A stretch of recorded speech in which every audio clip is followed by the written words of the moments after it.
Nos études montrent que le consommateur est angoissé par une accumulation de facteurs anxiogènes. Le contexte géopolitique avec le terrorisme, la guerre en Ukraine, le contexte sanitaire avec une pandémie qui ne cesse de durer, le contexte social et économique avec des questionnements sur le pouvoir d'achat, avec notamment une reprise forte de l'inflation actuellement, et puis évidemment les enjeux écologiques avec le réchauffement climatique, la pollution de l'air, la pollution de l'eau, la biodiversité. La montée en puissance aussi de l'intelligence artificielle et de la robotisation qui bouleverse nos modes de vie, notre rapport au travail et nous questionne sur le sens même de l'humanité. Alors avec cette toile de fond anxiogène pour perspective, le consommateur de demain sera tout d'abord à la recherche de bien-être physique, psychologique, de sécurité, d'évasion, mais aussi d'humanité. Il a besoin qu'on l'apaise, qu'on le protège, qu'on le rassure, mais aussi qu'on lui propose des solutions, qu'on lui montre des perspectives optimistes. Il sera aussi, notamment sous l'impulsion des jeunes générations, plus engagé dans ses choix, privilégiant les produits et les services respectueux de la planète et de la société. Il sera aussi plus sobre, par choix ou par nécessité d'ailleurs, face à l'inflation, évolution qui amènera à des arbitrages favorables à l'économie circulaire, au modèle de location et d'expérience par rapport à la possession.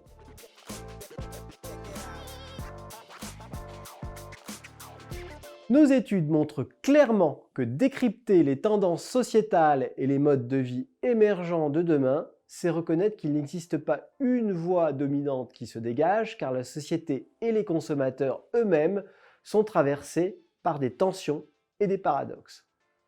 Alors les consommateurs aspirent certes à la slow life, mais l'attrait de la société de consommation reste fort.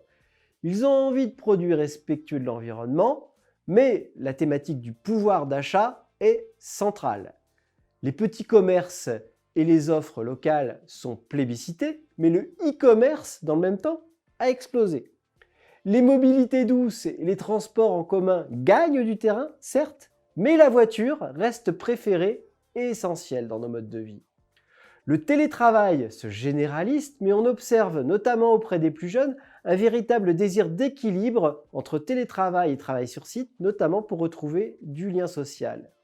Les thématiques d'inclusion et de diversité sont au cœur du débat, mais la société recule sur certains sujets, par exemple la condition des femmes qui s'est dégradée pendant la pandémie. Et les inégalités se sont renforcées alors que l'on a célébré des métiers essentiels, notamment ceux du commerce et ceux de la santé. Et enfin, on fait confiance aux marques, mais on ne les juge pas pour autant sincères.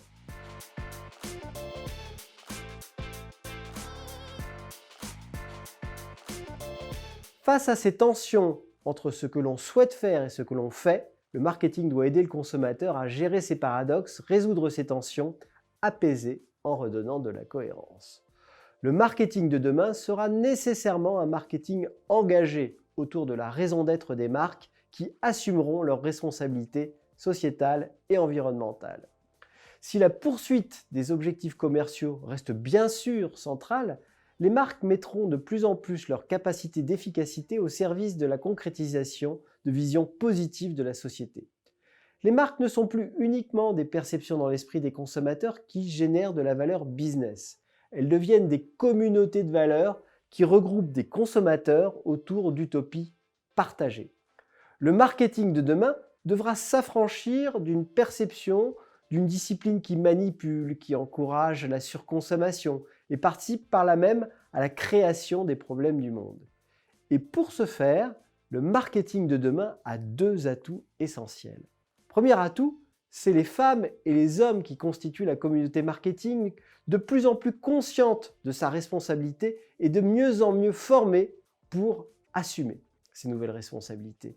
Et puis les marques sont le deuxième atout que les consommateurs désignent comme beaucoup plus aptes à changer le monde que les institutions classiques. Je vous donne rendez-vous le 30 juin prochain à la conférence Inspiration Marketing Comundi. J'espère que vous serez nombreuses et nombreux à suivre les débats et conférences passionnantes qui structureront cette journée. J'aurai le plaisir de développer ces idées lors d'une table ronde dédiée aux prospectives et tendances qui auront un impact sur vos programmes marketing à l'horizon 2023. Alors, à bientôt et d'ici là, portez-vous bien.